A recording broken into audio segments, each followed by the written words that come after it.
For the dinosaur, we're going to use 2 balloons to make a T-Rex. The first one I usually leave about 4 or 5 inches uninflated. The second one we're going to leave a lot more uninflated, maybe 6 to 7 inches. So on the first balloon, we're going to start with a parrot head, but I make everything a little smaller than I would on a parrot. So 3 bubbles, the second and third twisted together. Then you're going to make the beak of the parrot, only instead of a 6-inch bubble, we're going to make about a 2.5-inch bubble. And then I still squeeze air out of that when I twist it so that it keeps this bubble smaller than that one. You're going to make a neck.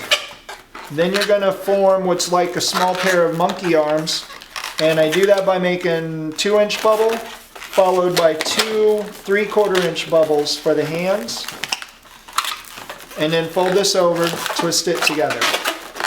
The rest of this comes out the back. Then I'm going to make 6 bubbles. I usually make them about 3/4 inches, 3/4 of an inch.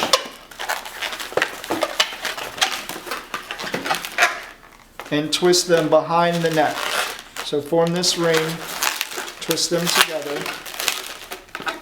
Then you're going to make what's the 3-bubble roll. Make that the same, the stomach is the same as those 3. And roll those 6 bubbles up over this and give this a curl. This is the first part of the T-Rex. The second part of the T-Rex is going to be the legs. So you make the legs just as if you're seated.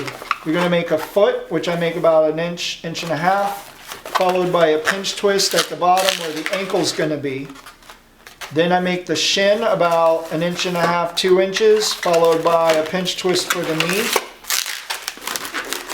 Then I'm going to make the thigh of the dinosaur about 2.5 to 3 inches, followed by 1 pinch twist for the butt cheek. And you basically made 1 leg. You're going to make the second leg exactly the same as you did the first, starting with the second pinch twist for the butt cheek. And then the second leg, the second thigh, bubble, second kneecap, the second shin, followed by the second ankle. And what you're going to do with this is you want to make a bubble the same size as this first one.